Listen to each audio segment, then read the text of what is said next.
Here we go. It's your coach, Paulie C. Austin, Texas. Today's masterclass is around expired listings. Now, expired listings are something I can get excited about because they were a huge part of my business in 2008 when I knew no one and I was fresh to the business.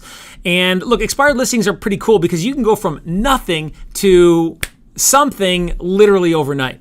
And with expired listings, they were just a huge part of me taking 14 deals my first year, 32 my second year, my third year 52, and my fourth year 129 listings taken in year 4.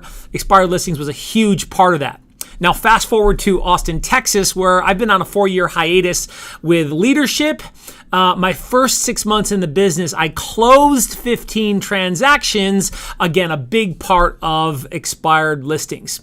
So let's jump into this awesome form of lead generation to get listings, because we all know how important listings are. Listings bring buyers, listings bring leverage.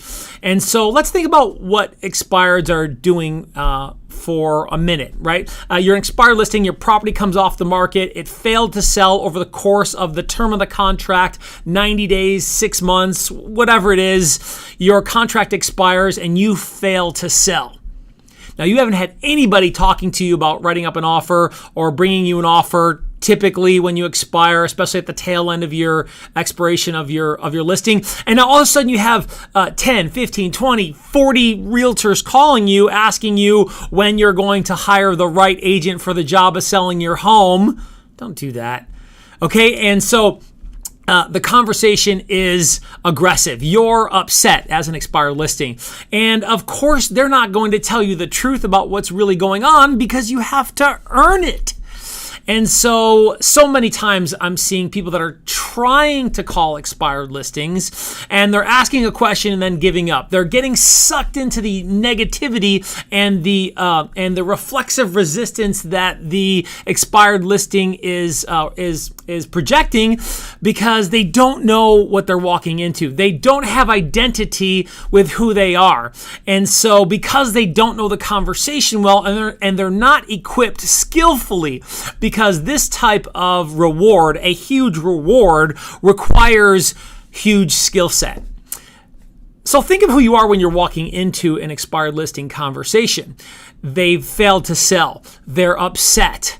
This is an emergency because they wanted to sell. I mean, the intention was to get the property sold. It didn't happen. Okay, so you're an emergency responder. You're walking into an opportunity, but just like an emergency responder, people are freaking out. Emotions are heightened, and you have to remain cool, calm, and collective in the conversation with the right skill set to be able to maneuver through that initial resistance and ask great questions. Ask them well, like you care. Being in the moment with them upset, because if they are upset, and often they are upset because you haven't called earlier enough, you're calling at 9 a.m., way too late, and they've already experienced 20, 30, 40 phone calls. And so you're getting somebody who's not happy. And your ability to continue to ask questions well, meaning with care and with curiosity, with meeting them in the moment where if they're ticked off, being ticked off with them, because when you can appreciate their state, they're upset, and you're acknowledging that they're upset through your own tonality, being upset with them can help pace you and lead into these additional questions. So ask great questions, ask them well, and then finally listen carefully. Think about this. Are you really doing those things in the conversation, or are you getting sucked into the energy of resistance, of negativity, of just somebody who doesn't want to talk to you, versus being that emergency responder who's prepared with their gear and knows what they're walking into and understand that this is a situation and I'm prepared for that situation. And if you haven't role played and sharpened your skill set to be a powerful communicator, then look, this conversation is going to be over quickly. And when you have done those things, then you can earn the right for them to tell you the truth, because you're asking all these questions and you haven't earned the right for them to tell you the truth because you're just hacking away with closing questions and with questions rooted in what you want to know versus appreciating where they are. And the script strategy, specifically in my expired script, allow you to strategically maneuver through this conversation. Now, this isn't something that I just hypothetically drew up. It's a philosophy of mine based off of what I think. This is battle-tested, years of experience where we've maneuvered and altered the conversation to maximize efficiency from some of the greatest minds in real estate, frankly. So look, take note of what we do in here with the strategy around the expired script, because this can dramatically change your ability to engage people who really need the help. Because look, we're not trying to get an expired to do business with us or make consideration when there's not really consideration to be had. Because I actually don't want the appointment. I want the truth. And when I seek the truth through understanding, by using skills, repeating and approving, past the objections and into the curiosity of what's really going on with their situation. Go 3 deep on situation. It's in the script.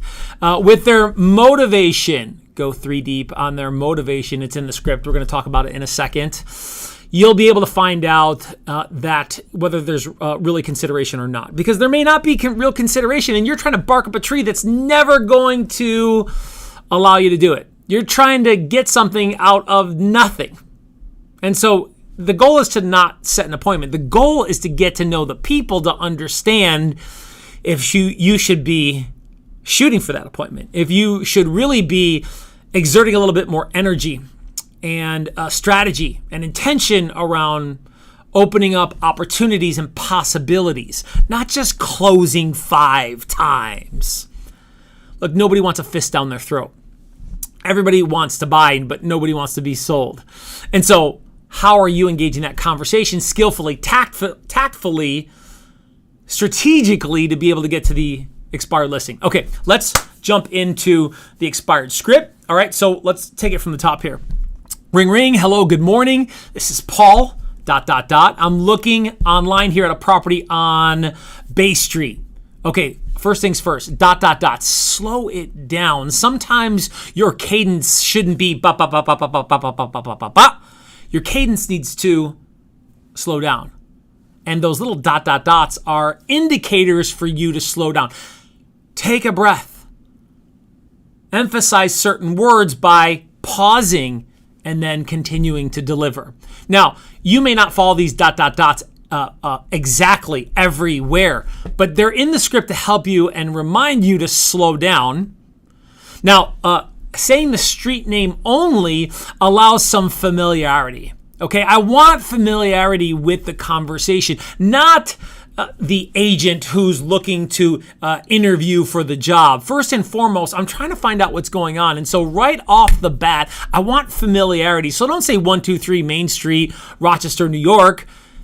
Hey, I was wondering about that property on Main Street. It was for sale. Now, you don't need a new script for old expireds. It's right here built into my script. It was for sale a while back, a couple years back. You should have that data in front of you, those notes in regards when the property came off the market. We do.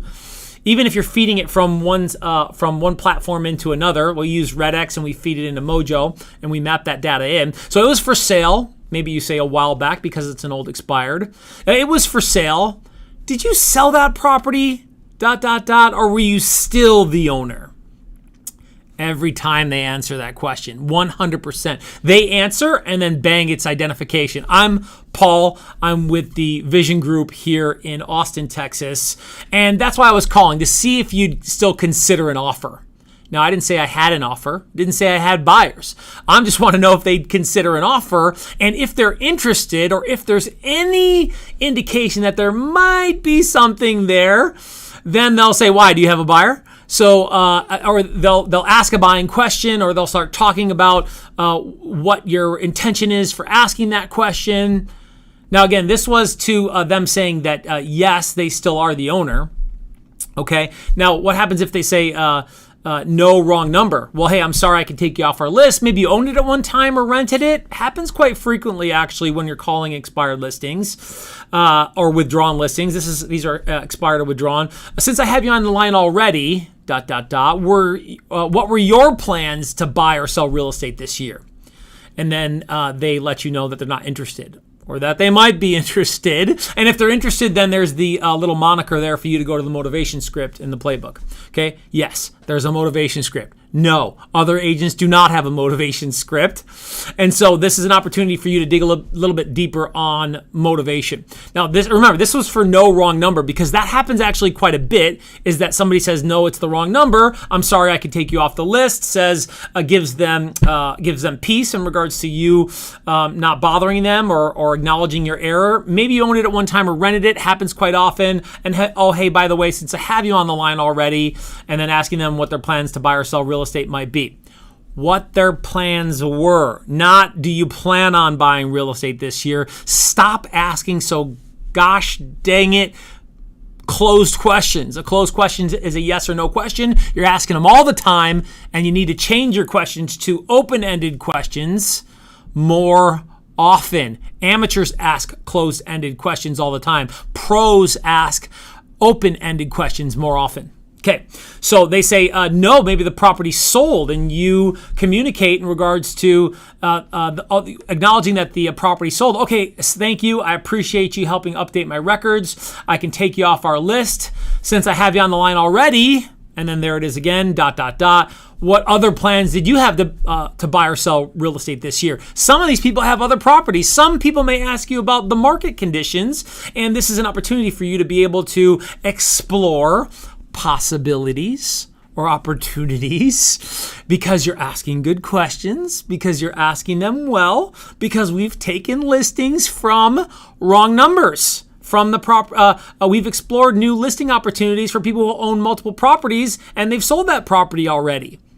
And look, you're playing a numbers game. So do what you're supposed to do. Ask great questions, ask them well, listen carefully. Okay, so you maneuver through, yes, that's why I was calling to see if you'd consider an offer. And then you're moving into situation. Hey, did you get any offers at $550,000? What kind of feedback did you get? Okay, pause. Did you get any offers? Look, if they say they got an offer, you better at least go 3 deep on them getting an offer. Great. When did you get that offer? And I like asking that question first because what was the offer can be interpreted sometimes as a little invasive. So when they got the offer, they'll easily answer that question every single time. So when did you get the offer? And how did you feel about the offer? They may tell you then right there and then how they felt about it and reveal the price. Because if they don't let me know what the price was, I want to know what the price was. So where did it come at? Was it over? Was it at asking? Was it a little bit below? And if they don't give me clarity on where the number was, then I'm still going to go at it and say that it was a little bit lower. Oh, okay. So how much lower? It was a little bit over. Oh, okay. How much over? I want to know. Many times they will tell me that because I've been asking great questions. I've been asking them well. Okay. So what kind of feedback did you get? And they may start talking about the agent and the feedback. They may respond to that ambiguously. They really don't have a real clear answer for that. And I want to know, well, how often did you get feedback? Was your agent providing feedback? What did the last agent say about it not selling? Number 3. Okay, and how did you feel about that? And what kind of information was provided to you? Look, asking questions off of these questions is critical for you extracting more information, because that's your job right now, is to extract information so you can find out what happened. So what do you think stopped it from selling? Okay, look, now you may still get pushback here in situation because you may not have earned trust yet. You may not have developed the rapport yet. And the single most important tool you can use is to repeat and approve through the objection or the resistance and back into these questions. Hey, look, I told you I'm not doing anything right now. Hey, Mr. Seller, I completely appreciate that. I hear you loud and clear. You're not doing anything right now, and I wouldn't expect you to do anything right now. So just wondering, though, what did the last agent say about the property not selling? Many times they're answering that question because I'm asking great questions. I'm asking them well. I have tight response gaps. Okay, my response gaps are they respond, I respond. They respond, I respond. They respond, I respond. I mean, you're right there responding every time that they respond. There's no weird gaps in trying to figure out what to say because I'm comfortable understanding that I want to get a better idea of what's going on here. I'm confident in knowing where I'm going in the conversation. And so those response gaps are nice and tight, and I'm able to repeat and approve the rejection, the resistance at a high level, and move into these better questions. Okay, after extracting on situation and motivation, and remember, the questions off of the questions are so critical on you doing that. For situation as you're moving into motivation. Man, this looks like such a great area. I mean, where would you go next? I usually splash in this is such a great area. Why would you want to even move from this area? Where are you thinking about going next? And kind of that takeaway where like, look, I don't really care if you want to move or not. I'm just wondering, where were you going to go? And what was the biggest benefit if you did sell? And dig on that. What would be important about going to Florida? I understand going to Florida to be closer to mom is important to be there for your mom. And ultimately, what does that do for you? Okay, I'm running through 2, 3, and 4 here. Because if you don't get comfortable in talking about motivation and you don't come back to it if they give you a big stiff arm on the front on digging in motivation, or they're so ambiguous, which they will be vague when you ask them what's the biggest benefit. And you got to not be weird and get warm with the motivation. This, my friends, is what differentiates the amateurs from the pros. The ability to get in on what's really going on. And this is the portion of the conversation that separates the little dogs from the big dogs. And look, you're going to get ambiguity. They're going to be vague about what's going on. They are going to resist this. And you may not be able to dig in on deep on it right now. And you may need to find an opportunity to come back to this. And maybe it's not even on this call. Maybe it's the second call, or the follow-up, or the pre-qualification of the appointment. But you got to dig in on this and find out what is the biggest benefit, what's important about that, and what does that do for them. And as you're repeating their answers and approving them, and then moving into what's the biggest benefit, what's important about that, what would that do for them, then the deeper you go into the core of what is really going on, because you're a salesperson and you're a stranger, and they don't want to tell you what's going on until you don't get the truth. Remember, I said you have to earn the truth. And so this is the core for you making a human connection to find out what's going on. Because nobody wakes up and goes, I think I'll sell my property today. Or they say, well, if I get my price. Well, look, there are people out there that it's only about price, but that's a smaller piece of the pie in regards to people who put their property up for sale. Most people, a heavy majority of people that put their property up for sale, it's about something. And maybe they've lost track of that something. Or maybe they haven't thought about that something. Or maybe they've been discouraged about that something. And all you're doing, because you're asking great questions, you're asking them well, is exploring what that was.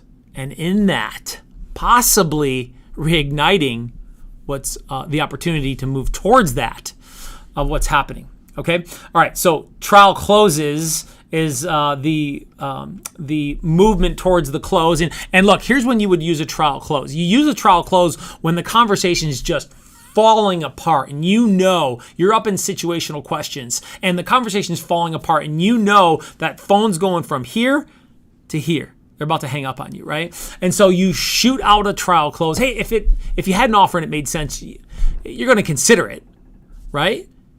If there is a financial advantage to sell now versus waiting, ... Could I share that with you? Now, again, you may use a trial close when the conversation is falling apart, and you shoot that out there to resuscitate the conversation.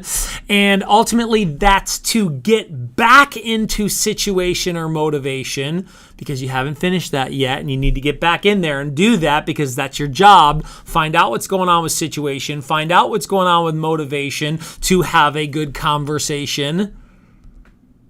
Now, you also may use trial closes towards the end where you've gone through situation, you've gone through motivation, and then you're setting them up for the big close, okay? And you drop a trial close. Hey, if I had a buyer between now and the next few weeks, the next couple of months, what should I do? Okay, now the reason why it's next few weeks, next couple of months, is that if they're in a 90-day window and they say, well, call me, okay, well, then our next best step really is to have a conversation, and that's what I like to call the value close for my team, is being clear with value that you bring, and what that does for them specifically, because a big error people make is they talk about what they can talk about, but they don't preface how it can benefit them. Okay. Put this together simply and easy for them to be attracted to the conversation by not just talking about what the value is, but what it can do for them. Okay, so for a value close for us, it sounds something like this. Hey, here's our next best step. Let's connect to talk a little bit more. And really, honestly, Mr. Seller, the biggest value for you is going to be first getting clarity around timing. What's going on with the market and when the right time for you might be. Second, we can talk about inside market information, and really that's market data that you cannot find online. Okay, pause. Now, in Texas, they don't post sold data, so it's easy for us to say market data that you cannot find online. Now, what may be other market data that they may not so readily or information that they may not at all be able to find is some of the comparative market analysis data for days on market, average days on market, average median price point for pendings and solds. There's data in there that they're not going to be able to get that you can provide in a customized market value report for you to be able to say, look, I can bring value on some inside market information. This is stuff that you can't get online. And so therein it is the benefit for me to be able to bring you market data that you can't find online to ensure that you can get the most amount of money possible for the property.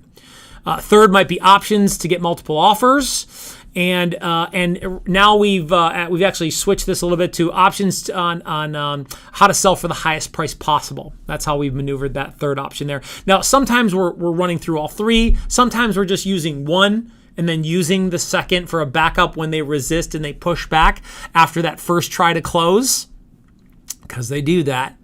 And so when they push back, how do you come back?